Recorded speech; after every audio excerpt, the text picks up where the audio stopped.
السلام علیکم. آپ کے اپنے چینل ناولس لائبریری میں تہہ دل سے خوش آمدید کرتی ہوں. اور آج ہم پلوشہ صافی کی بہت خوبصورت بہت پیاری سی ناول ریڈ کریں گے. ہماری ناول کا نام ہے لا حاصل خواب اور قسط نمبر 18 ریڈ کریں گے.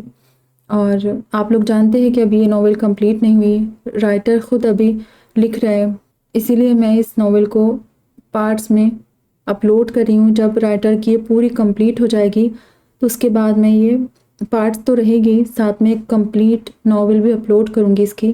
تو پھر جسے کمپلیٹ سننا پسند ہے وہ کمپلیٹ سنیے، جسے ایپیسوڈ میں سننا پسند ہے وہ ایپیسوڈ میں سن سکتے ہیں. لیکن سچ میں ناول بہت بہت پیاری ہے. بڑھتے ہیں ناول کی جانب. اسلام آباد اسٹیڈیم بہت ہی شاندار اور وسیع و عریض تھا. مہابیر کے توقعات سے بڑھ کر لوگوں کا رش تھا. اس کی دھڑکن بڑھ گئی. اس نے بہت مشکل سے خود کو قابو کیا ہوا تھا. شفیق صاحب دوسرے پلیئرز کو ہدایت جاری کر کے اس کے پاس آئے. کیا ہوا، تم ٹھیک ہو؟ انہوں نے متفکر انداز میں پوچھا. نہ جانے اس وقت مہابیر کا رنگ کتنا اڑا ہوا تھا کہ شفیق صاحب ڈر گئے تھے. ہاں ٹھیک ہوں، جھجک گیا تھا.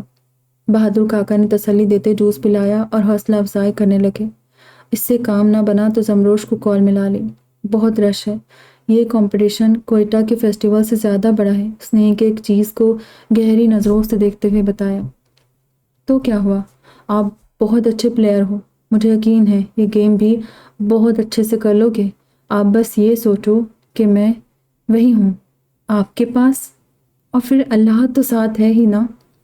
زمروش نے پیار سے سمجھایا. وہ اس سے بات کر رہا تھا کہ اولمپکس کمیٹی سے تعلق رکھنے والی ایک اسکاٹش کارکن اس کے پاس آئی اور انگلش میں مخاطب ہوئی. آپ مہابیر ہیں؟ میں نے آپ کے بارے میں بہت سنا ہے. مجھے آپ کی باری کا انتظار ہے. Yes thank you. مہابیر خوش اسلوبی سے جواب دے کر مسکرایا. اسپورٹس کی دنیا میں یہ بات تیزی سے پھیل چکی تھی کہ ایک آتھسٹک مرد فینسنگ میں عام پلیئرز کو ہرا رہا ہے. آج کے گیم میں ایشین گیمز چیمپئن شپ کے لیے کھلاڑی مخصوص کیے جانے والے تھے. اگر آج مہابیر گولڈ یا سلور میڈل اپنے نام کر لے تو اس کا سلیکٹ ہونا مطیع تھا. کال ابھی جاری تھی اور زمروش ان دونوں کی گفتگو سن رہی تھی. کون تھی؟ اس خاتون کے جانے کے بعد جب مہابیر کال کے جانب متوجہ ہوا تو مستفسر ہوئی. اسکاٹ لینڈ کی اولمپین ممبر. اس نے تعارف بتایا. پیاری تھی. اب وہ اسے تنگ کرنے لگی. تمہیں کیا لگتا ہے؟ وہ تنگ نہ ہوا. آواز تو اچھی تھی. زمروش نے مزید چھیڑا. ہاں ہاں ہاں، پر مجھے تو ایک آواز اچھی لگتی ہے. متاثر ہوئے بغیر بولا. کس کی؟ اب اسے تجسس ہوا. وہ جو اس وقت میرے کانوں میں پڑ رہی ہے. اس کی آواز میں سے اس کے دلی جذبات صاف ظاہر تھے. اچھا اب جاؤ اور اچھے سے کھیلو. دیکھو کہاں کہاں سے لوگ آپ کو دیکھنے آئے ہیں. مجھے آپ کی جیت کا انتظار رہے گا. آخر وہ بلش کرنے پر مجبور ہو گئی. جو حکم میڈم. سر کو خم دے کر کال کاٹتے گراؤنڈ کے سم پڑ گیا. اس کا کھویا اعتماد واپس لوٹ آیا تھا. اس کا شو دیکھنے اقربا میں سے صفیحہ اور طفیل بھی گراؤنڈ کے شائقین میں موجود تھے. مہابیر نے گردن گھما کر بہن کو دیکھا تو اس نے حوصلہ افزائی کرتے ہاتھ بلند کر کے اشارہ کیا. وہ سر کو خم دے کر اپنے نمبر پر کھڑا ہو گیا. اس کی نوبت پر وہ تالیوں کی گونج میں چلتے لائنز کے مابین آیا. تینوں ججز اور اولمپکس کمپنی سے آئے اراکین کی نظریں اس پر جمی ہوئی تھی. 15 منٹ کے پہلے راؤنڈ میں سے اس نے 10 اور 8 سے برتری حاصل کی. اس کے ہنر سے انجان اس کے متعلق جمگیاں کرتی زبانیں یہ پرفارمنس دیکھ کر بند ہو گئی تھی.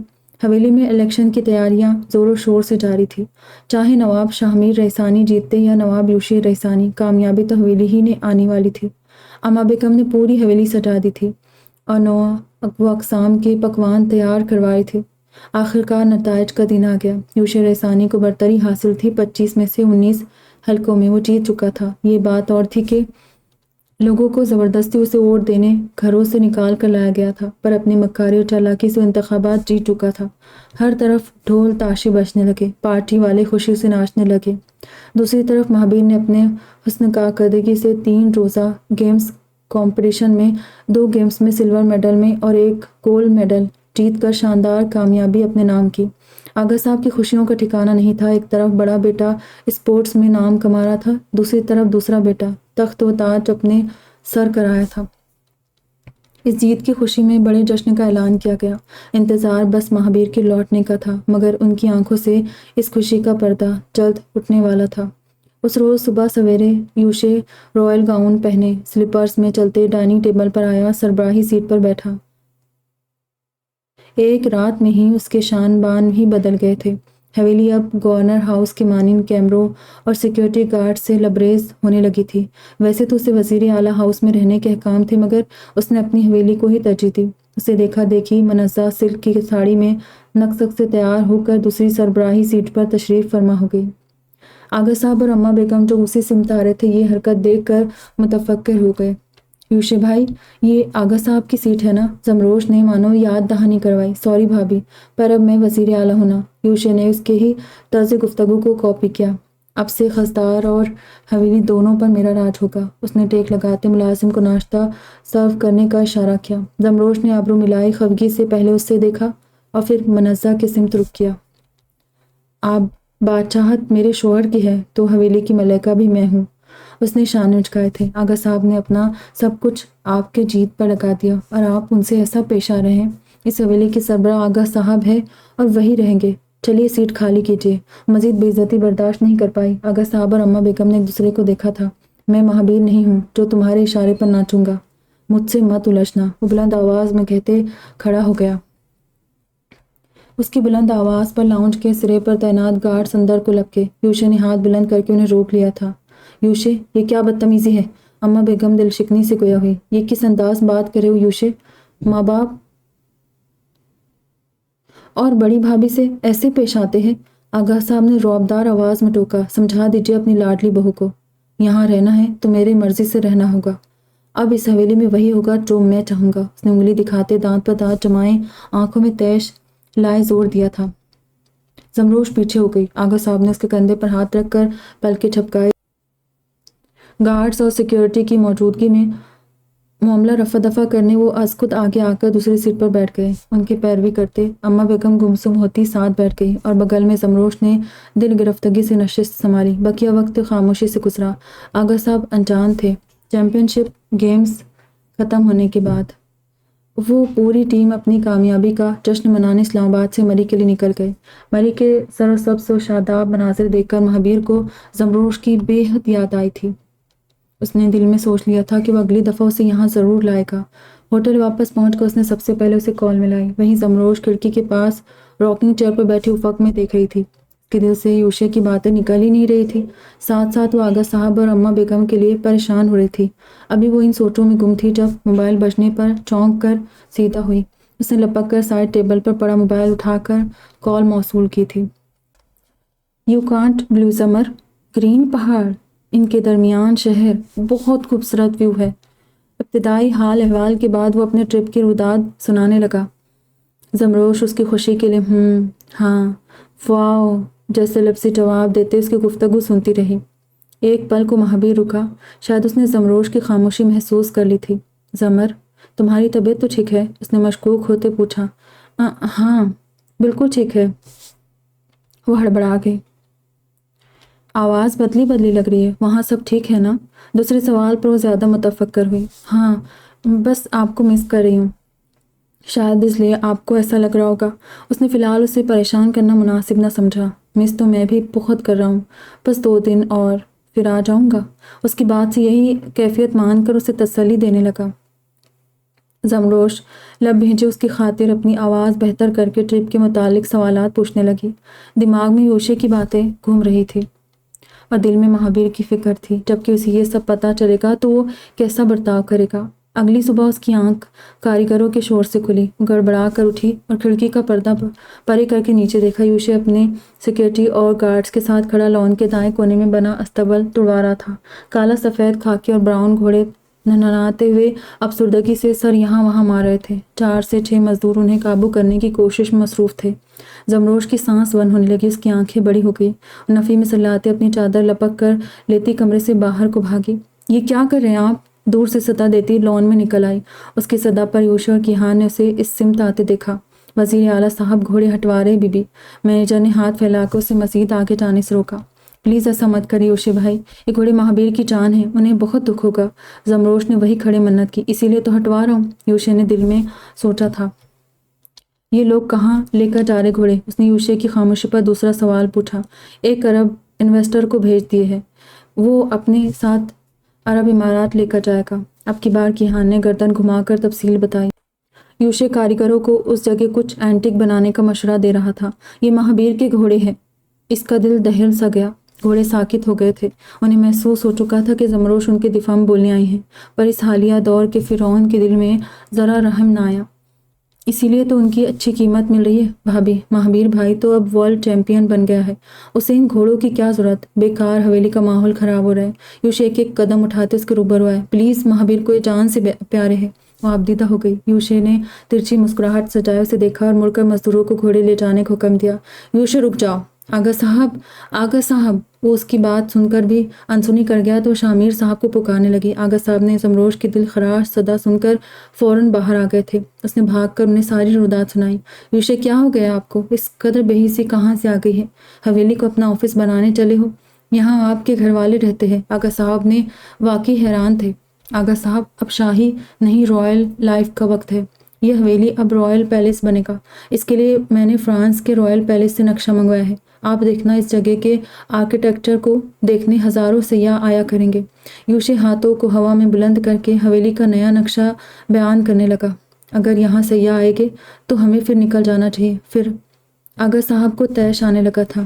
وہ آپ کی مرضی ہے، چاہے تو ایک حصے میں رہ لے، چاہے تو نکل جائے، پر میں فرانس کے انویسٹر سے ڈیل کر چکا ہوں۔ اس نے لاپرواہی سے شانے اچکائے۔ یوشے، میں نے تمہیں حویلی کو بطور وزیر اعلیٰ ہاؤس استعمال کرنے کی اجازت ضرور دی ہے، مگر یہ اب تک ہماری ملکیت ہے، تم اسے یوں نہیں بدل سکتے۔ آغا صاحب نے اس کا گریبان دبوچ کر کہا۔ یوشے کے ابرو تن گئے۔ اس نے ہاتھ لہرایا تو گارڈز آگے آ گئے۔ خبردار، کسی نے آغا صاحب کو ہاتھ بھی لگایا۔ نمک حرام، کل تک آغا صاحب کے گارڈز تھے آپ سب، اور آج ان کے سامنے آؤ گے؟ زمروش وپریت شیرنی کی مانند مابین میں آ کر گھررائی۔ آغا صاحب تو اب تک اس صدمے میں تھے کہ ان کا سگا بیٹا ان پر اپنے گارڈز کو بلوا سکتا ہے۔ چلیے آغا صاحب، یہ طاقت میں اندھے بھی ہو چکے ہیں اور پاگل بھی، آپ اندر چلیے۔ زمروش آغا صاحب کو بازو سے تھام کر اندر لے جانے لگی تھی۔ ہاں، ویسے گھوڑوں کی قیمت چکا کر آپ انہیں رکھ سکتے ہیں۔ اس نے ہنستے ہوئے دوسرا حل نکالا۔ زمروش کی طنز کا اسے ذرا بھی فرق نہیں پڑا تھا۔ کتنی قیمت چاہیے؟ اسی گسیلی انداز میں بولی۔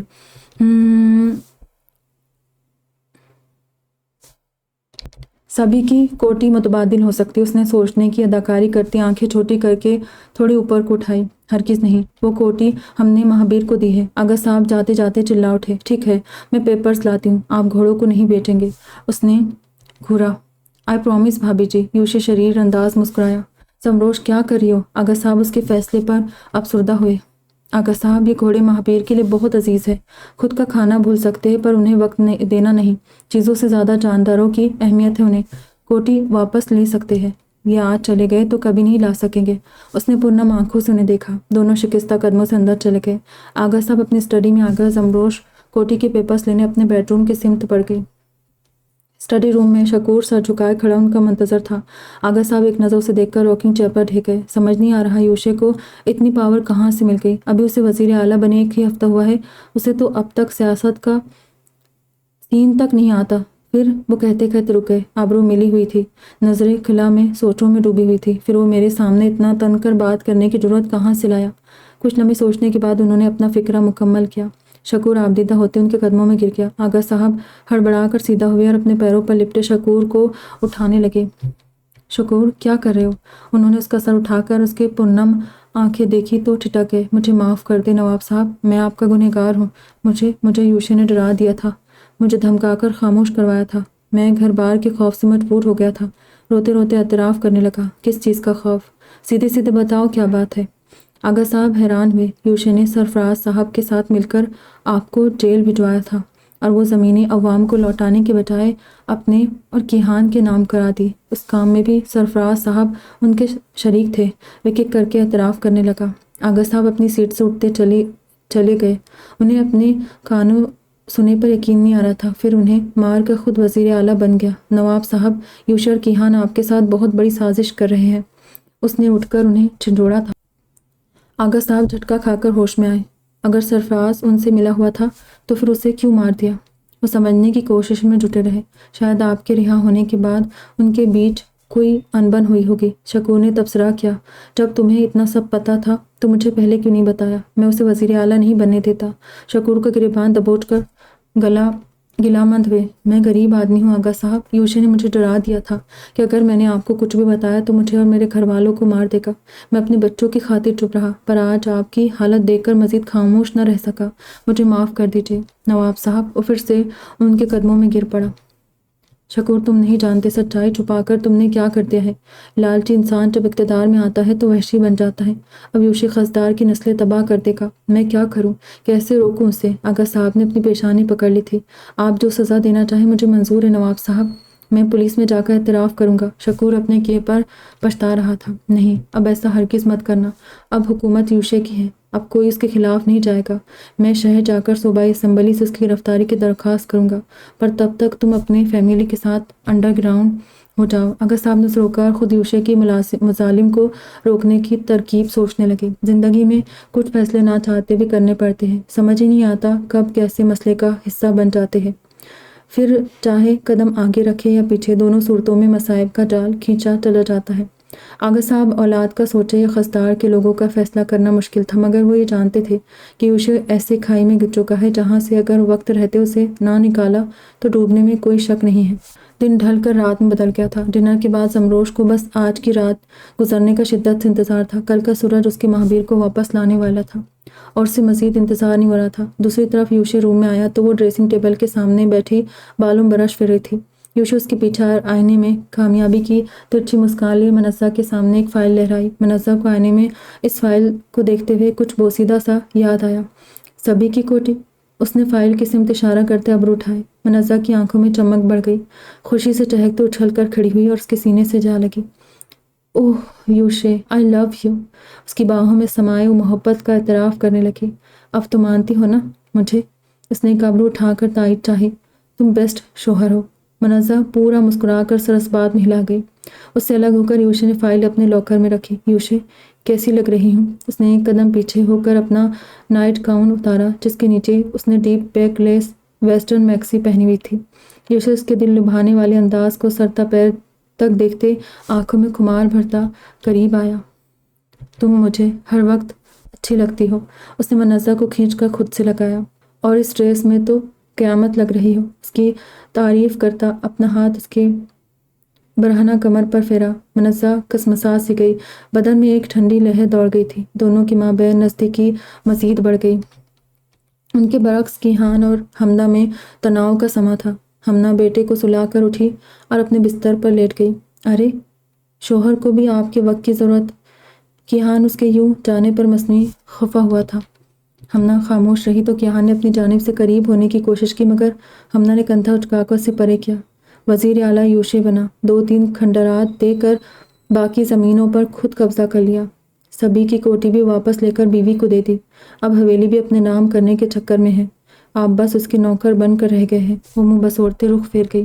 تم بہت ہلکے میں لے رہی ہو مجھے۔ سبھی کی کوٹھی لے لی تو کیا ہوا، یہ حویلی میرے نام ہوگی۔ اسے تسلی دینے لگا۔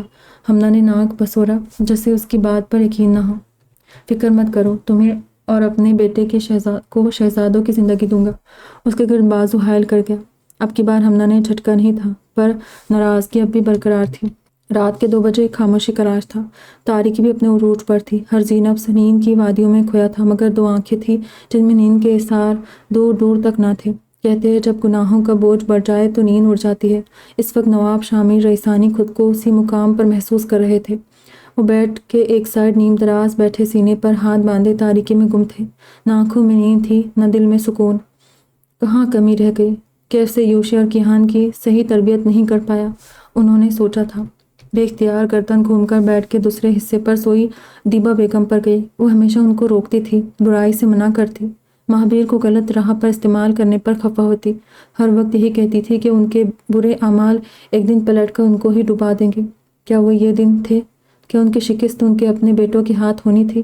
خزدار پر سے راج تو ختم ہو چکا تھا، لوگوں میں ان کا خوف تمام ہو چکا تھا، گھر پر بھی ان کی کوئی اہمیت باقی نہ رہی تھی۔ وہ محض ایک لاچار بزرگ بن کر رہ گئے تھے۔ انسان کی آنکھیں اکثر وہی لوگ کھولتے ہیں جن پر آنکھیں بند کر کے بھروسہ کرتے ہیں۔ نواب شامیر ریحانری، جس کے نام سے آتا بلوچستان کانپتا تھا، جس کے لیے اس کی بادشاہت ہی سب کچھ تھی، جس نے اپنے بیٹوں کو اپنی طاقت بنایا ہوا تھا، آج ہارا ہوا ایک تاریک کونے میں بیٹھا اپنے گناہوں پر ندامت کے آنسو بہا رہا تھا۔ اس وقت انہیں اپنا آپ بھی بوجھ لگا، سانس میں تنگی محسوس ہوئی۔ اپنے خون سے ہی جب دھوکہ ملتا ہے تو شاید ایسا ہی محسوس ہوتا ہے کہ یہ توبہ کا وقت تھا، کیا خدا کی طرف سے لوٹ آنے کا بلاوا آیا تھا۔ ندامت اسی کو تو کہتے ہیں۔ شامیر صاحب نے لمبا سانس لے کر گیلی سانس اندر کھینچی۔ وہ کیا کرے، انہیں سمجھ نہ آیا۔ اچھے انسان تو وہ نہ بن سکے، آج باپ کے درجے سے بھی ہار گئے تھے۔ دل ٹوٹ جائے تو جوڑ سکتے ہیں، مگر بھروسہ اور امید ٹوٹ جائے تو روح کو بھی زخمی کر دیتی ہے۔ آج نواب شامیر ریحانری کا بھروسہ اور امید ٹوٹا تھا اور ان کی روح اندر تک لہولان ہو چکی تھی۔ دل تو سنبھال لیتے، مگر روح کے زخموں کو سنبھالنا مشکل تھا۔ اب دیکھنا یہ تھا کہ مہابیر ان کی کچیوں کو جمع کر پاتا ہے یا نہیں۔ جاری ہے۔ رائٹر کے الفاظ ہیں، مہابیر کا اصل امتحان اب ہوگا جب ماں باپ اور بیوی کے ساتھ ہوتے رویوں کو دیکھے گا۔ حسد اور جائیداد کی لالچ بھائیوں کو مار دینے پر اتر آتی ہے۔ سچ میں ہر ایپیسوڈ میں ایک ہم لوگوں کے لیے نیا سبق ہے۔ بہت خوبصورت، بہت زبردست ناول ہے۔ دعا میں یاد رکھنا، اپنا ڈھیر سارا خیال رکھنا۔ پھر ملیں گے۔ خدا حافظ۔